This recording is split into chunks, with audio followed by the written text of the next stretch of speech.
Hi പ്രിയപ്പെട്ടവരെ, അസ്സലാമു അലൈക്കും. ഷെമി ആൻഡ് കുട്ടീസിൻ്റെ പുതിയൊരു വീഡിയോയിലേക്ക് എല്ലാവർക്കും സ്വാഗതം. എല്ലാവർക്കും സുഖമാണല്ലോ അല്ലേ? എന്തൊക്കെയുണ്ട് വിശേഷം? ആദ്യമായിട്ട് നിങ്ങൾ നമ്മളെ ചാനൽ കാണണമെങ്കിൽ ഒന്ന് സബ്സ്ക്രൈബ് ചെയ്യാനും ലൈക്ക് ചെയ്യാനും കമൻറ്റ് ചെയ്യാനും ആ ബെൽ ബട്ടൺ ഒന്ന് അമർത്താനൊന്നും മറക്കരുത് കേട്ടോ. എന്നാലേ നിങ്ങൾക്ക് നോട്ടിഫിക്കേഷനൊക്കെ വരുള്ളൂ, നമ്മളെ ചാനൽ കാണാൻ പറ്റുള്ളൂ. അപ്പോൾ ഇപ്പോൾ ഒരുപാട് ദിവസമായിട്ട് ഞങ്ങളായിട്ട് ലൈവിൽ ഇങ്ങനെ സംവദിച്ചുകൊണ്ടേ ഇരിക്കലുണ്ട്. ഒരുപാട് കാര്യങ്ങൾ പറയുന്നു, ഒരുപാട് ആളുകളെ പരിചയപ്പെടുന്നു, ഒരുപാട് സുഹൃത്തുക്കളെ കിട്ടി, ഒരുപാട് ഹാപ്പിയാണ് കേട്ടോ ഞാൻ. അപ്പോൾ ഒരുപാട് ആളുകൾ ചോദിക്കും എന്തിനാ അങ്ങനെ ലൈവ് വരുന്നത്. സത്യം പറഞ്ഞാൽ സൗഹൃദം എന്ന് പറഞ്ഞാൽ എൻ്റെ കുഞ്ഞുനാൾ മുതൽ ചെറിയ ക്ലാസ് മുതൽ ഒരു പറ്റം കൂട്ടുകാരെന്നും എനിക്ക് കൂടെ ഉണ്ടായിരുന്നു. എന്നും എക്കാലത്തും അത് പ്രായവും വലിപ്പവും ഒന്നും നോക്കിയിട്ടല്ല, ഒരുപാട് കൂട്ടുകാരുണ്ടായിരുന്നു. അപ്പോൾ എനിക്കിപ്പോഴും ഇപ്പം നമ്മൾ കല്യാണമൊക്കെ കഴിച്ച് നമ്മൾ സെറ്റിലായി, നമ്മൾ വീടായി അല്ലേ, നമ്മളൊക്കെ കഴിഞ്ഞു. ഇപ്പം എന്തിനാണ് കൂട്ടുകാരെന്നൊക്കെ ആലോചിച്ച് കഴിഞ്ഞാൽ സത്യം പറഞ്ഞാൽ നമുക്ക് കൂട്ടുകാർ വേണ്ടത് ഇപ്പോഴാണ് നമ്മൾ ഒറ്റപ്പെടൽ അനുഭവിക്കുന്നത്. ഇതിന് മുന്നേ നമ്മൾ ഒറ്റപ്പെട്ടിട്ടേ ഇല്ലല്ലോ. ഉണ്ടോ? നമ്മൾ സ്കൂളിലോ കോളേജിലോ നമ്മളെ സ്വന്തം വീട്ടിലോ എവിടെയെങ്കിലും നമ്മൾ ഒറ്റപ്പെട്ടിട്ടുണ്ടോ? ഇല്ല. കല്യാണം കഴിച്ചിട്ടുന്ന വീട്ടിൽ നമ്മൾ ഒറ്റപ്പെടില്ല. കാരണം നിറച്ച് ആളുകളുണ്ടാവും, നിറച്ച് പണിയുണ്ടാവും, ചിരിക്കാനും വർത്താനം പറയാനൊക്കെ ആളുണ്ട്. പക്ഷേ നമ്മൾ സ്വന്തമായിട്ടൊരു വീടെടുത്ത് താമസം തുടങ്ങി കഴിഞ്ഞാൽ മക്കളൊക്കെ സ്കൂളിൽ പോയി കഴിഞ്ഞ് നമ്മളെ പണിയൊക്കെ പണ്ടത്തെ പോലെയല്ല, എല്ലാ പണി സ്വിച്ചിട്ടാൽ തീരുന്ന പണിയാണല്ലേ. പണ്ടൊക്കെ തന്നെ കയറിട്ട് വെള്ളം കോരണം, തുണി പോയി പുറത്ത് കൊണ്ടുപോയി അലക്കണം, ബാത്റൂമിലേക്ക് വെള്ളം വേറെ കൊണ്ടുപോയി വെക്കണം എന്നൊക്കെ നമുക്ക് പഠിച്ച സൗകര്യങ്ങളൊക്കെ കൂടി നമ്മളൊക്കെ ഗ്രേറ്റ്ഫുള്ളാണ് അള്ളാഹിനോട്. കാരണം നമ്മളെ മാതാപിതാക്കളോ അതിൻ്റെ മുന്നത്തെ മാതാപിതാക്കളോ അല്ലെങ്കിൽ കഴിഞ്ഞ തലമുറ ജീവിച്ച ഒരു ദുരനുഭവവും നമ്മൾക്കൊന്നില്ല. നമുക്ക് ജീവിക്കാൻ സൗകര്യങ്ങൾ ഇഷ്ടം പോലെ ഉണ്ട്. അതിനൊക്കെ നമ്മൾ പഠിച്ചവനോട് താങ്ക്ഫുൾ ആയിരിക്കണം അല്ലേ. അപ്പോൾ എന്താ ഞാൻ പറയണത് വെച്ചാൽ, നിങ്ങൾക്ക് എല്ലാവർക്കും ഞാൻ സർജറി കഴിഞ്ഞ് റെസ്റ്റിലാണ്. സർജറി കഴിഞ്ഞിട്ട് ഇന്നേക്ക് 26 ദിവസമായി. അപ്പോൾ ചിലർക്കെങ്കിലും കേൾക്കാത്തവർ അറിയാത്തവർ വിചാരിക്കും എന്തിൻ്റെ സർജറി എന്ന് പറഞ്ഞു കഴിഞ്ഞാൽ എൻഡോമെട്രിയോസിസ് ആയിരുന്നു. അപ്പോൾ ചിലരൊക്കെ എൻ്റെ ചാനലിൻ്റെ താഴെ വന്നിട്ട് ചോദിക്കും നിങ്ങൾക്ക് എൻഡോമെട്രിയോസിസ് ഉണ്ടായി. ഇപ്പോൾ ലൈവ് വരുന്ന സമയത്തും ചോദിക്കാറുണ്ട് എൻഡോമെട്രിയോസിസ് നിങ്ങൾ എങ്ങനെയാണ് അറിഞ്ഞത്, നിങ്ങൾക്ക് എന്തായിരുന്നു എൻ്റെ ബുദ്ധിമുട്ടെന്ന് ചോദിച്ച്. സത്യം പറഞ്ഞു കഴിഞ്ഞാൽ എനിക്ക് ആദ്യമായിട്ട് പീരിയഡ് ആവണത് പിന്നെ 8ാം ക്ലാസ്സിൽ പഠിക്കുന്ന സമയത്താണ്. ആ സമയത്ത് തന്നെ ഭയങ്കര ഹെവി ബ്ലീഡിങ്ങും കുറേ ലോങ് ഡേയ്സും അതുണ്ടായിരുന്നു, കുറേ 16 ദിവസമായിട്ട് ഉണ്ടായിരുന്നു. ആദ്യമായിട്ട് വരുമ്പോൾ അങ്ങനെ ഉണ്ടാവുമെന്ന് എനിക്ക് അറിഞ്ഞുകൂടാ. പക്ഷേ ഞാൻ പിന്നെ അന്ന് ഞങ്ങളുടെ നാട്ടിലൊരു ക്ലബിൻ്റെ കലാപരിപാടിയൊക്കെ ഉണ്ട്. അതിനൊരു ഡാൻസിൽ പങ്കെടുത്തുകൊണ്ട് രാവിലെ മുതൽ വൈകുന്നേരം വരെ പ്രാക്ടീസ് ചെയ്യാൻ പോകും. പിന്നെ നമ്മൾ ചെറിയ കുട്ടികളൊന്നും ആയതുകൊണ്ട് നമ്മൾ അത്ര തന്നെ അതിനൊരു പ്രാധാന്യമൊന്നും കൊടുക്കൂല. അങ്ങനെ ഞാൻ ഡാൻസൊക്കെ കഴിഞ്ഞ് വരും. അങ്ങനെ അതങ്ങനെ അലിഞ്ഞു പോയി ആ ഡാൻസിലും പ്രോഗ്രാമിലും. ഫസ്റ്റത്തെ പ്രാവശ്യം അതങ്ങനെയുണ്ട്. പക്ഷെ അതൊന്നും അത്ര പെയിനല്ലായിരുന്നു കേട്ടോ.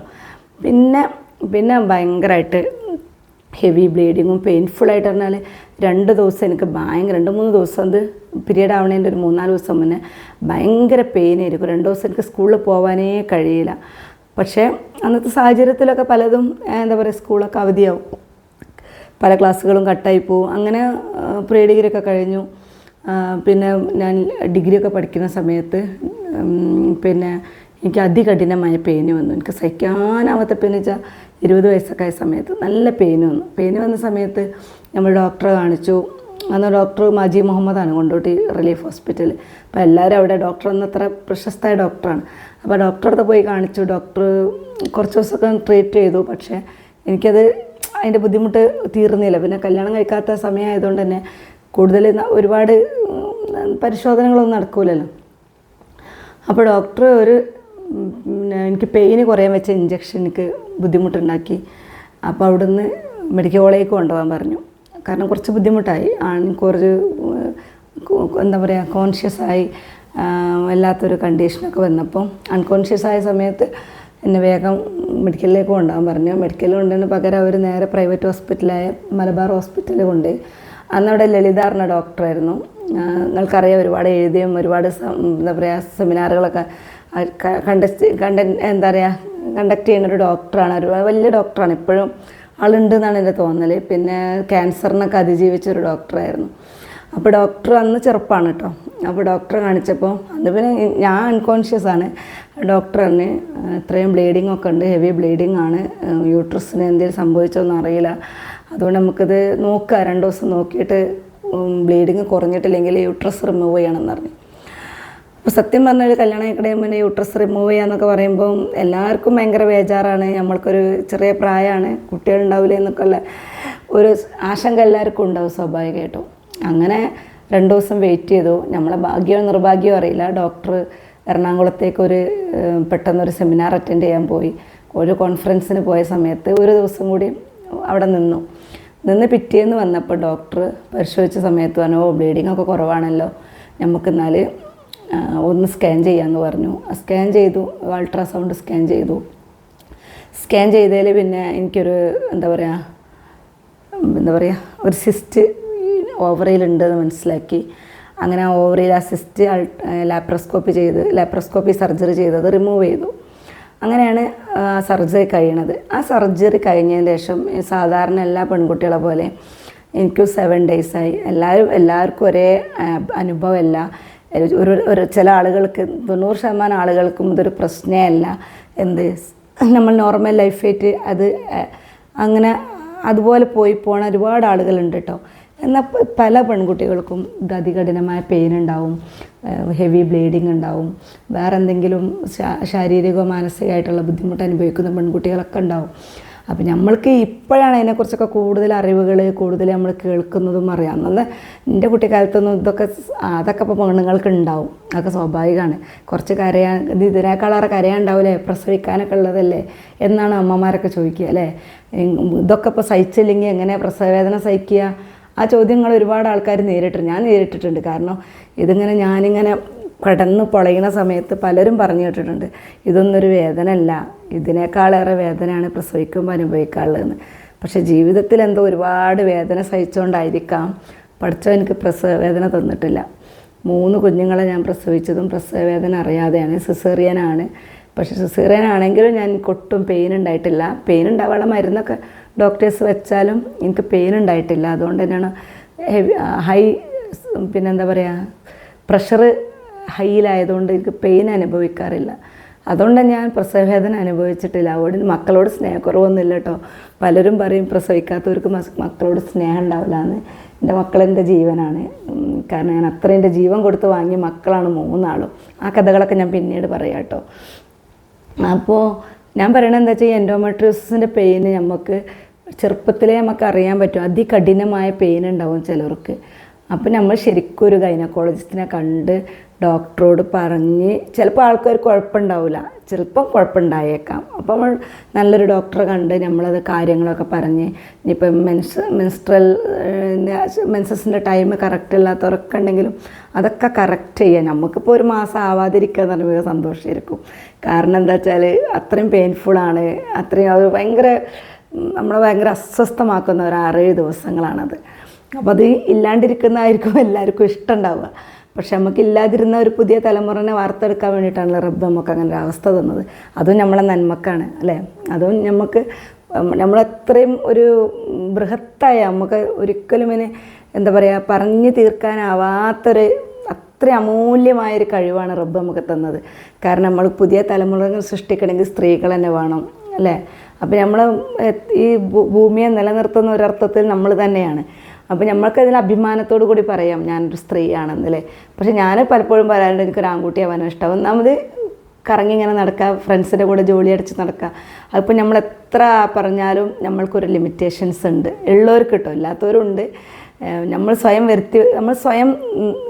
നമ്മൾ കല്യാണമൊക്കെ കഴിഞ്ഞ് കഴിഞ്ഞാൽ നമ്മൾ സ്വയം വരച്ച് വെക്കുന്നൊരു ലിമിറ്റേഷൻ ഉണ്ട്.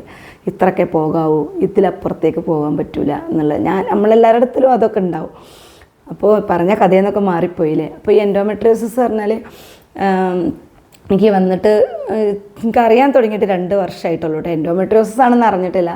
എനിക്ക് ശരീരത്തിൽ എന്തോ ഒരു പ്രയാസമുണ്ട് ഈ പീരിയഡ് സമയത്ത് നിന്ന്. കാരണം മോനെ പ്രസവിച്ച് കഴിഞ്ഞതിന് ശേഷം അവന് 5.5 വയസ്സായി. ആ സിസേറിയൻ കഴിഞ്ഞതിന് ശേഷം ഓരോ പീരിയഡും എനിക്ക് ഭയങ്കര പെയിൻഫുള്ളായിരുന്നു. ഈ സ്റ്റിച്ച് എനിക്ക് ഏറ്റവും പെയിൻഫുള്ളിൻ്റെ സ്റ്റിച്ചായിരുന്നു കേട്ടോ. സിസേറിയൻ ചെയ്ത സ്റ്റിച്ച് ഭയങ്കരമായിട്ട് പെയിൻഫുള്ളായിരുന്നു. അപ്പോൾ എനിക്കത് സഹിക്കാൻ കഴിയില്ല, ഒരാളോട് പറയാൻ കഴിയില്ല, അത്രയ്ക്കും വേദനയായിരുന്നു എനിക്കത്. അപ്പോൾ എല്ലാവരും പറയാം അത് സ്വാഭാവികമാണ്, സിസേറിയൻ കഴിഞ്ഞ് കഴിഞ്ഞാൽ സ്റ്റിച്ചൊക്കെ വേദന ആവുമെന്ന് പറയാം. അപ്പോൾ നമ്മൾ നോർമലൈസ് ചെയ്യും, അങ്ങനെ ആവും. അപ്പോൾ നമ്മളതണ്ട് ഉൾക്കൊണ്ട് മുന്നോട്ട് പോകും. അങ്ങനെ എൻ്റെ ജ്യേഷ്ഠത്തിക്ക് ഇതേപോലെ ഞാൻ കഥ ഒരുപാട് നീണ്ടു പോകുന്നു അല്ലേ. എൻ്റെ ജ്യേഷ്ഠത്തിനോട് പറഞ്ഞു എനിക്ക് എത്രയായിട്ടും ബ്ലഡ് കൂടുന്നില്ല, ഞാൻ കുറേ ഡോക്ടറെ കാണിച്ചടി, എന്താ ബ്ലഡൊന്നും കൂടുന്നില്ല എന്നാണ്. അപ്പോൾ ബ്ലഡ് കൂടാനുള്ള ടാബ്ലറ്റൊക്കെ കഴിച്ചെങ്കിൽ ഓൾക്ക് ബ്ലഡ് കൂടുന്നില്ല. അങ്ങനെ അവൾ മുന്തിരി, ഈത്തപ്പഴം, ഈ മുത്താറിയൊക്കെ കഴിച്ചിട്ടും അവളെ ബ്ലഡ് കൗണ്ട് കൂടുന്നില്ല, 6, 7 അതിൻ്റെ ഉള്ളിൽ ഇങ്ങനെ നിൽക്കുക. അത് വളരെ ലോ ആണല്ലോ. അങ്ങനെ അവൾ യാദൃശ്ചികമായിട്ട് അവൾക്ക് തോന്നി എന്തായാലും ഇന്ന് ഒരു ഗൈനക്കോളജിനെ കാണുകയരച്ചിട്ട് അവൾ ജസ്റ്റ് ഒരു ഗൈനക്കോളജിനെ കണ്ട് അപ്പോൾ ആ ഡോക്ടർ ഒന്ന് സ്കാൻ ചെയ്യാൻ പറഞ്ഞു കഴിഞ്ഞപ്പോൾ അപ്പോഴാണ് നമ്മൾ തന്നെ നമുക്കെല്ലാവർക്കും അത്ഭുതമായിരുന്നു. കാരണം അവൾ നന്നായിട്ട് ഹാർഡ് വർക്ക് ചെയ്യും, എല്ലാ സമയത്തും പണിയെടുക്കണം, വെറുതെ ഇരിക്കണ ഒരാളേ അല്ല. അപ്പം നോർമലായിട്ടുള്ളൊരു പിന്നെ മെൻസസ് പീരിയഡൊക്കെ ആണ്, 2 ദിവസം വരെ ഹെവി ബ്ലീഡിങ് ഉണ്ടാവും. അത് സ്വാഭാവികമായിട്ട് നമുക്ക് എല്ലാവർക്കും ഉണ്ടാവണമാണല്ലോ, അത്രേ അവളും കരുതിയിട്ടുള്ളൂ. അപ്പോൾ അവളെ യൂട്രസ് നമ്മൾ സ്കാൻ ചെയ്ത് നോക്കിയപ്പം വലിയ 2 മുഴയുണ്ട്.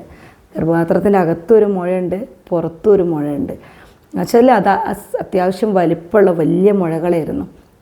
അങ്ങനെ പെട്ടെന്ന് എമർജൻസിയുടെ ഓപ്പറേഷൻ വേണമെന്ന് പറഞ്ഞു. അവളങ്ങനെ ഇവിടുന്ന് കൊണ്ടോട്ടിയ ഡോക്ടറെ കാണിച്ച് അവിടുന്ന് പിന്നെ അവൾ നേരെ KMCTയിലേക്ക് പോയി. KMCTയിൽ ഇൻഷുറൻസും കാര്യങ്ങളൊക്കെ കിട്ടുമല്ലോ. അങ്ങനെ അവർക്ക് ഷിഫ്റ്റ് ചെയ്ത് അവിടുത്തെ ഒരു വലിയ ഡോക്ടറാണ് കാണിച്ചത്, പേര് ഞാൻ മറന്നുപോയി. ഒരു മുസ്ലിം ഒരു ലേഡി ഡോക്ടറാണ് കാണിച്ചത്, അവിടുത്തെ ഒരു വലിയ ഡോക്ടറാണ് പറഞ്ഞത്. അങ്ങനെ അവരും പറഞ്ഞ് പെട്ടെന്ന് ഓപ്പറേഷൻ ചെയ്യണമെന്ന് പറഞ്ഞപ്പോൾ ഗർഭപാത്രത്തിൻ്റെ പുറത്തുള്ള മുഴ, എൻ്റെ മുഴമലി വേരൊക്കെ വന്നിട്ട് വേരുകൾ, അതായത് ഇങ്ങനെ ഓരോന്ന് വന്നിട്ട് അത് എന്താ പറയുക മൂത്രസഞ്ചിയിലേക്ക് വരെ പടർന്ന് പിടിച്ചിരുന്നു. അപ്പോൾ ചില സമയത്ത് അത് ഏകദേശം 11 കിലോയോളം തൂക്കേണ്ടത്. പറയുമ്പോൾ നിങ്ങളേക്കും വെറുതെ പറയില്ല, വലിയൊരു ബക്കറ്റാണ് വാങ്ങിക്കൊടുത്തിന്ന് പറഞ്ഞു. ഇത് പക്ഷേ അളിയനത് ഫോട്ടോ എടുക്കാനൊന്നും നിന്നില്ല. അങ്ങനെയാണെങ്കിൽ നിങ്ങൾക്കും കാണിച്ചു തരുമായിരുന്നു. അങ്ങനെ എന്താ പറയുക, അപ്പം ഞാനും ഇങ്ങനെ എപ്പോഴും അവളോട് പറയും, എനിക്ക് നല്ല പെയിൻ ഉണ്ടടി. നമ്മൾ ജ്യേഷ്ഠത്തി അനിയത്തിയാകുമ്പോൾ അങ്ങനെയാണല്ലോ, അങ്ങോട്ടും ഇങ്ങോട്ടും പറയും. അപ്പോൾ അവളിനോട് പറഞ്ഞ് ഈ എന്തായാലും ഡോക്ടറെ പോയി കാണിക്കുക. അങ്ങനെ ഞാൻ ക്രസൻറ്റിലൊരു ഡോക്ടറെ കാണിച്ചു, ലേഡി ഡോക്ടറെ കാണിച്ചു. അപ്പോൾ സ്കാൻ ചെയ്തു, അൾട്രാസൗണ്ട് സ്കാൻ ചെയ്തു. ഒരു കുഴപ്പമില്ല കേട്ടോ, യൂട്രസൊക്കെ നോർമലാണ്, ഒരു കുഴപ്പമില്ല, നിങ്ങൾ പേടിക്കേണ്ട അറിഞ്ഞോട്. എന്നിട്ട് എൻ്റെ വയറിൻ്റെ വലത് സൈഡിലെ വേദനയും പിന്നെ നമ്മളെ ഈ സിസേറിയൻ ചെയ്ത സ്കാറിലെ വേദനയും കുറയണില്ല. അങ്ങനെ ഞാൻ വിചാരിച്ചത് ഇപ്പം എനിക്ക് ഗർഭപാത്രം നോക്കിയാലൊരു കുഴപ്പമില്ലല്ലോ, പിന്നെ ഞാൻ പേടിക്കേണ്ട ആവശ്യമില്ലല്ലോ വിചാരിച്ച് ഞാനങ്ങനെ മുന്നോട്ട് പോയതിൻ്റെ ഇടയിൽ എനിക്ക് ബാക്ക് പെയിൻ വന്നു. ബാക്ക് പെയിൻ്റെ ട്രീറ്റ്മെൻറ്റ് ആയതിൻ്റെ ശേഷം ഈ സത്യം പറഞ്ഞാൽ പെയിൻ കില്ലറാണല്ലോ നമ്മൾ ഡെയിലി കഴിക്കുന്നത്. അതുകൊണ്ട് തന്നെ ഈ പീരിയഡ് സമയത്ത് പെയിനൊക്കെ കുറഞ്ഞു. അപ്പോൾ ഞാൻ വിചാരിച്ചു അതൊക്കെ കുറഞ്ഞു, കുഴപ്പമില്ലല്ലോ എന്നൊക്കെ വിചാരിച്ചു. പക്ഷേ അപ്പോഴീ ബാക്ക് പെയിൻ കുറയാത്തൊരു സംഗതി എന്താ വെച്ചാൽ പിന്നെ ഈ സ്റ്റിച്ചിലെ വേദന, അത് അതികഠിനമായ വേദനവും. പല പ്രാവശ്യം ഞാൻ ഡോക്ടർമാരോടൊക്കെ ചോദിച്ചു, സാർ എന്തുകൊണ്ടാണ് എനിക്ക് ഈ ബാക്ക് പെയിൻ കൂടുന്ന സമയത്ത് സ്റ്റിച്ചിലെ വേദന കൂടുന്നത്, പീരിയഡ് വരുന്ന സമയത്ത് സ്റ്റിച്ചിലെ വേദനയും കൂടുക ബാക്ക് പെയിനും കൂടുന്നുണ്ട്, എന്തുകൊണ്ടാണ് വെച്ചപ്പോൾ അവർ പറഞ്ഞ് സാരമില്ല, അപ്പം മരുന്ന് കഴിക്കാൻ നിന്ന് പെയിൻ കില്ലർ തരും. അപ്പോൾ ഞാൻ പെയിൻ കില്ലർ ഒന്ന് എടുത്ത് കഴിക്കും. അപ്പോൾ ലാസ്റ്റ് കഴിഞ്ഞ ഒരു മെയിലും ജൂണിലാണ് തോന്നുന്നുണ്ട്, എനിക്ക് സാറ് പെയിൻ കില്ലറൊന്നും തന്നില്ല. സാറ് പറഞ്ഞ സർജറിയാണ് ഓപ്ഷൻ, ഇനി പെയിൻ കില്ലർ കഴിക്കണ്ട, ഇനി നോർമലി ഇങ്ങനെ മരുന്ന് കഴിച്ചിങ്ങനെ പോവുക, കൂടുതൽ വേദന ഉണ്ടാകുന്ന സമയത്ത് റെസ്റ്റ് എടുക്കുക എന്നൊക്കെ പറഞ്ഞു. പക്ഷെ ആ സമയത്ത് എനിക്ക് അതികഠിനം. അപ്പോൾ ഇതിന് മുന്നേ എനിക്കിങ്ങനെ എന്താ പറയുക എന്തുണ്ടാവുമായിരുന്നറിയോ, ഛർദ്ദിക്കാനൊക്കെ വരും, ഭക്ഷണത്തിനോടൊക്കെ ഒരു ഇഷ്ടക്കുറവ്, ഭയങ്കര ദേഷ്യം, ഭയങ്കര ടെൻഷന്, ഉറക്കമില്ലായ്മ, ഇതൊക്കെ ഉണ്ടായിരുന്നു കേട്ടോ ഈ പീരിയഡ് സമയത്ത്. അപ്പോൾ ഞാനിങ്ങനെ ഹസ്ബൻഡായിട്ട് ഇത് ഷെയർ ചെയ്യുമ്പോൾ പുള്ളി എപ്പോഴും പറയും ഡോക്ടറെ കാണ്. അപ്പോൾ ഞാൻ പറയും കുഴപ്പമൊന്നും ഉണ്ടാവില്ല, ഞാൻ നാളെ സ്കാൻ ചെയ്തില്ല, അതിൽ കുഴപ്പമൊന്നുമില്ലല്ലോ, പിന്നെ എന്തിനാ വെറുതെ പോണത് എന്നുള്ള പോകാനുള്ളൊരു മടി. പ്രത്യേകിച്ച് നമുക്ക് ഒറ്റയ്ക്ക് നമ്മളെ കാര്യത്തിന് ഹോസ്പിറ്റലിൽ പോകാനൊക്കെ നമുക്കൊരു മടിയാവും. പക്ഷേ ഇപ്രാവശ്യം കഴിഞ്ഞ മെയ് മാസത്തിലാണ് തോന്നുന്നുണ്ട്, മെയ് ലാസ്റ്റ് ആയിരുന്നു എനിക്ക് പീരിയഡ് വന്നത്. അപ്പോൾ ആ സമയത്ത് എനിക്ക് ഭയങ്കരമായിട്ട് വൊമിറ്റ് ചെയ്തു. പിന്നെ ഭക്ഷണമൊക്കെ കാണുമ്പോൾ നമുക്ക് ഈ പ്രഗ്നൻ്റ് ആയൊരു ഫീല്, ഭയങ്കരമായിട്ട് ഛർദിയൊക്കെ. അപ്പോൾ എനിക്ക് തോന്നി അസാധാരണമായിട്ടൊരു അവസ്ഥയാണല്ലോ. അപ്പോൾ ഞാൻ ഡോക്ടറെ കാണട്ടെ വിചാരിച്ചിട്ട് ഞാൻ ഡോക്ടറെ പോയി കണ്ട സമയത്ത് അവർ സ്കാൻ ചെയ്യാൻ പറഞ്ഞ സമയത്താണ് എൻഡോമെട്രിയോസിസ് കണ്ടത്. സാധാരണ എൻഡോമെട്രിയോസിസ് അധികവും എല്ലാവരിലും കാണുക ഓവറിക്കുള്ളിലോ അണ്ടാശയത്തിലോ ഗർഭപാത്രത്തിലോ ഒക്കെയാണ് ഉണ്ടാവുക. അല്ലെങ്കിൽ സിസേറിയനൊക്കെ കഴിഞ്ഞ ആളുകളോ പ്രസവമൊക്കെ കഴിഞ്ഞ ആളുകളാണെങ്കിൽ നമ്മൾ ചില സമയത്ത് നമ്മൾ ആ സ്കാറിലൊക്കെ കാണാം സിസേറിയൻ കഴിഞ്ഞ്. പക്ഷേ അപൂർവമായിട്ട് ചില ആളുകൾക്കത് ലങ്സിലോ ഹാർട്ടിലോ അല്ലെങ്കിൽ കുടലിലോ അല്ലെങ്കിൽ പൊക്കിളിൻ്റെ ഉള്ളിലോ വയറിൻ്റെ ഉള്ളിലൊക്കെ കാണാം. പക്ഷേ ആ അപൂർവതയിൽപ്പെട്ട ഒരാളായിരുന്നു ഞാൻ. അപ്പോൾ എൻ്റേത് കണ്ടത് എന്താ വെച്ചാൽ എൻ്റെ വയറിൻ്റെ ഉള്ളിലായിരുന്നു. ആ വയറിൻ്റെ ഉള്ളിൽ 3 സെൻറ്റിമീറ്റർ നീളത്തിലത് വലുതായിട്ടുണ്ടായിരുന്നു. അപ്പോൾ തൊടുന്ന സമയത്ത് അത്യാവശ്യം വലിപ്പമുള്ളൊരു പിന്നെ ഉണ്ടെന്ന് ഡോക്ടറെന്ന് പറഞ്ഞു. അപ്പോഴാണ് പിന്നെ ബാക്ക് പെയിൻ്റെ സർജറി അവിടെ നിർത്തി വെച്ച് നമ്മൾ എൻഡോമെട്രിയോസിൻ്റെ സർജറി ചെയ്തത്. എൻഡോമെട്രിയോസ് റിമൂവ് ചെയ്തു, ഹെർണിയ റിപ്പയർ ചെയ്തു, പിന്നെ എന്താ പറയുക യൂട്രസും അണ്ടാശയോ ഓവറി അടക്കം എടുത്ത് ഒഴിവാക്കി, മൊത്തത്തിൽ വലിയ സർജറിയൊക്കെ ചെയ്ത് കഴിഞ്ഞു. അതൊക്കെ കഴിഞ്ഞല്ലോ, ഞാൻ സമാധാനമായി ഇരിക്കാലോ എന്ന് വിചാരിച്ചിരിക്കുമ്പോഴാണ് അടുത്ത അസുഖം എന്ന് പറയാനില്ല കേട്ടോ. കാരണം എന്താ വെച്ചാൽ നമ്മൾ സർജറി കഴിഞ്ഞൊരു 10-12 ദിവസമൊക്കെ കഴിഞ്ഞപ്പോൾ എനിക്കൊരു സാധാരണ നമ്മൾ എന്താ പറയുക വൈറ്റ് ഡിസ്ചാർജ് പോലെ ഒരു വെജൈനൽ ഡിസ്ചാർജ് ഒരു ലൈറ്റ് ഓറഞ്ച് ഷെയ്ഡിൽ ഇങ്ങനെ കാണാൻ തുടങ്ങി.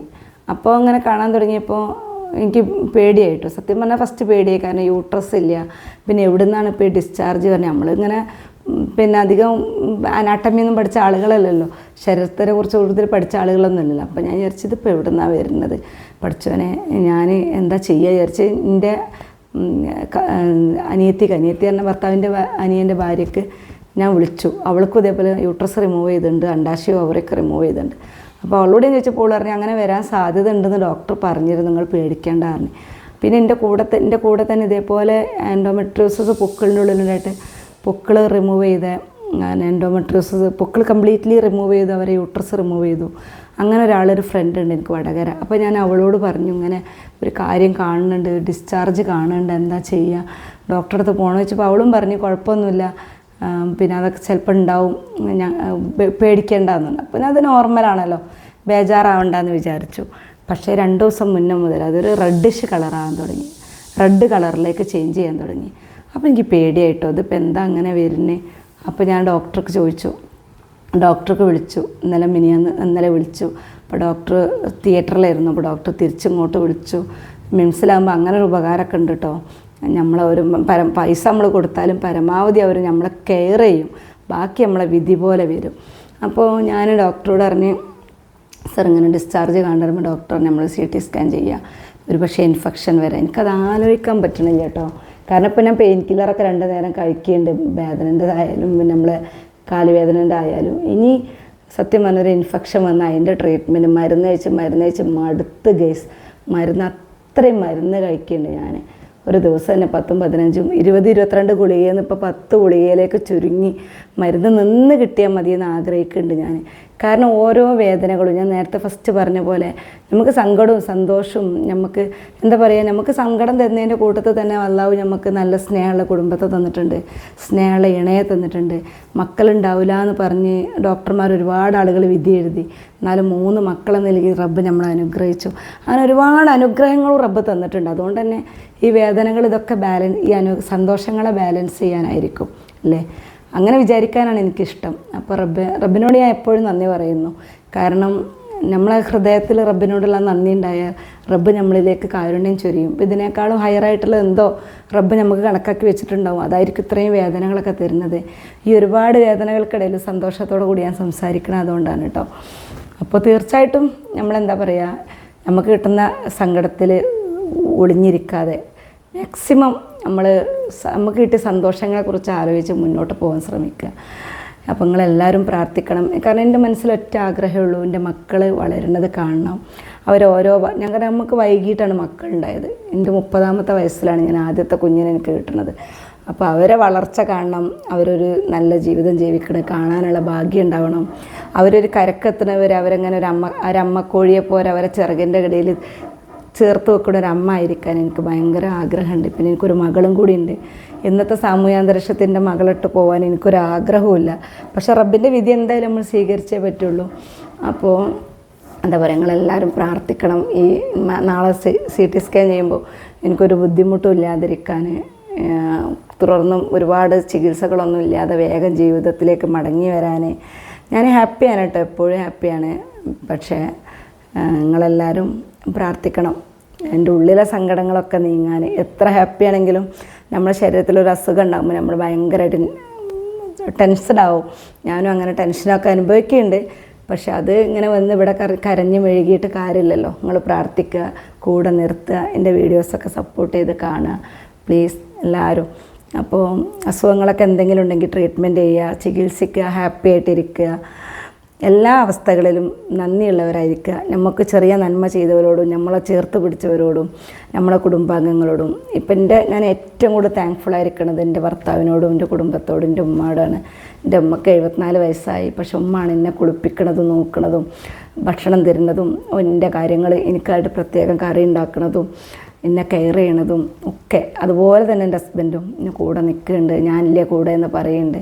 ഒരു അസുഖം എന്ന് പറഞ്ഞു കഴിഞ്ഞാൽ നമ്മളെത്ര ലഘൂകരിക്കാൻ ശ്രമിച്ചു കഴിഞ്ഞാലും സാമ്പത്തികമായിട്ടും ശാരീരികമായിട്ടും മാനസികമായിട്ടും നമ്മൾ തളർന്നു പോകുന്ന ഒരവസ്ഥയാണ്.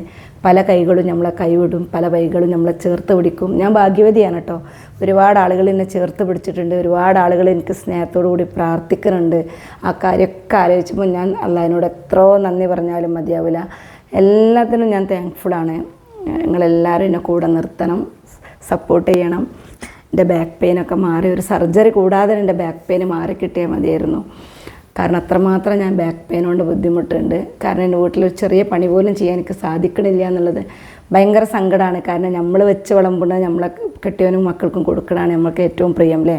നമ്മൾ ഉണ്ടാക്കുന്ന ഭക്ഷണം കഴിച്ചിട്ട് അവർ നല്ല ഭക്ഷണമാണ് ഉമ്മ, നല്ല രസമുണ്ട് എന്ന് പറയുമ്പോൾ നമ്മളപ്പോൾ സ്വർഗം കിട്ടിയ പോലെയാണ്. ഞാൻ അങ്ങനത്തെ ഒരു ഉമ്മയാണ്, നിങ്ങളും അങ്ങനെ തന്നെ ആയിരിക്കൂലേ. അപ്പോൾ എല്ലാവരോടും നന്ദിയുണ്ട്. എന്നെ ഇതുവരെ സപ്പോർട്ട് ചെയ്ത എല്ലാ പ്രിയപ്പെട്ടവർക്ക് 8K സബ്സ്ക്രൈബേഴ്സായി. അത് നിങ്ങൾക്ക് മാത്രം തരാൻ കഴിയുന്ന ഒരു സ്നേഹമാണ്. തീർച്ചയായിട്ടും ഞാൻ എല്ലാവരോടും നന്ദിയുള്ളവരായിരിക്കും. ഏത് സമയത്തും എനിക്ക് കിട്ടുന്ന ഏത് നന്മയിൽ നിന്നും അത് മറ്റുള്ളവർക്ക് കൂടി അവകാശപ്പെട്ടതാണെന്നുള്ളൊരു ബോധ്യം എൻ്റെ ഉള്ളിലുണ്ട്. തീർച്ചയായിട്ടും എല്ലാവരോടും ഒരുപാട് നന്ദി, ഒരുപാട് സ്നേഹം. എല്ലാവരും പ്രാർത്ഥിക്കണം.